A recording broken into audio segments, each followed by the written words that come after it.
పశ్చిమ బెంగాల్లో రెండో దశ ఎన్నికల పోలింగ్ కు సర్వం సిద్ధమైంది. మొత్తం 142 అసెంబ్లీ నియోజకవర్గాల్లో రేపు ఓటింగ్ జరగనుంది. ఈవీఎంలతో పోలింగ్ కేంద్రాలకు సిబ్బంది తరలి వెళ్తున్నారు.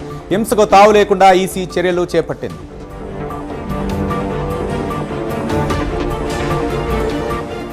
తెలుగు రాష్ట్రాల్లో పెరిగిపోతున్న ఉష్ణోగ్రతలతో సామాన్య ప్రజలు తీవ్ర ఇబ్బందులు ఎదుర్కొంటున్నారు.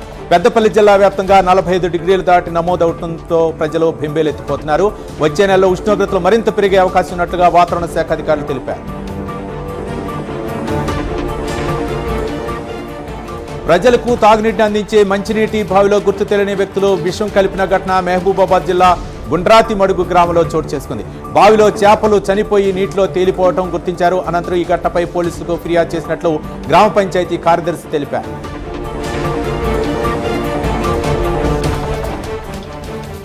హైదరాబాద్లో ఐఎస్ఎఫ్ రాష్ట్ర సమితి ఆధ్వర్యంలో నిరసన తెలిపారు. హిమాయత్ నగర్ నుండి సీఎం రేవంత్ రెడ్డి ఇంటి వద్దకు పాదయాత్రగా వెళ్లారు.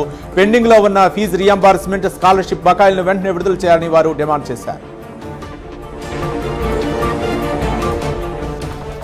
కడప జిల్లా జమ్మలమడుగు నుంచి ముద్దునూరు వెళ్లే రోడ్లో టోల్గేట్ వద్ద ఘోర రోడ్డు ప్రమాదం జరిగింది.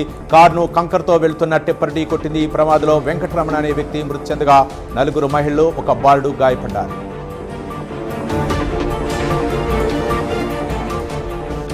నాంపల్లి ఎగ్జిబిషన్ గ్రౌండ్ లో సమర్థ శిక్షణ శిబిరం ఏర్పాటు చేశారు. తెలంగాణ కాంగ్రెస్ సేవాదళ అధ్యక్షుడు మిద్దిల జితేంద్ర అధ్యక్షతన ఈ కార్యక్రమం జరిగింది. మే 2వ తేదీ వరకు శిక్షణా తరగతుల కార్యక్రమం కొనసాగుతుందని తెలిపారు.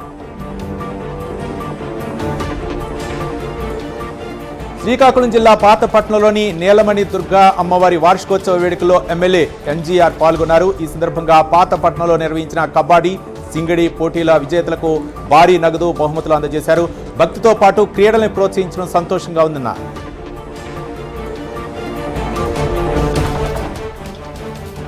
మార్కాపురం జిల్లా డోర్నాల్లో అనుమానాస్పద మృతి కలకలం రేపింది. తన బంధువుల ఇంటికి వెళ్లిన పోలయ్య అనే వ్యక్తి అనుమానాస్పద స్థితిలో మృతి చెందాడు. సమాచారం అందుకున్న పోలీసులు ఘటనా స్థలానికి చేరుకుని పరిశీలించారు. ఎన్టీఆర్ జిల్లా విజయవాడ నూతన ప్రభుత్వ ఆసుపత్రి వద్ద శానిటరీ వర్కర్స్ ధర్నా చేపట్టారు. గత 3 నెలలుగా జీతాలు వేయటం లేదని, దీంతో తీవ్ర ఇబ్బందులు పడుతున్నామని వాపోయారు. వీరికి సిపిఎం నాయకులు చిగురుపాటి బాబురావు సంఘీభావం తెలిపారు. హనుమకొండ జిల్లా కమలాపూర్ మండలంలో హుజూరాబాద్ కాంగ్రెస్ పార్టీ ఇన్ఛార్జి ఉడతల ప్రణవ్ పర్యటించారు. గౌడ కులస్తులు నిర్వహిస్తున్న ఎల్లమ్మ తల్లి బోనాల పండుగను పురస్కరించుకొని ఎల్లమ్మ తల్లిని దర్శించుకొని ప్రత్యేక పూజలు నిర్వహించారు.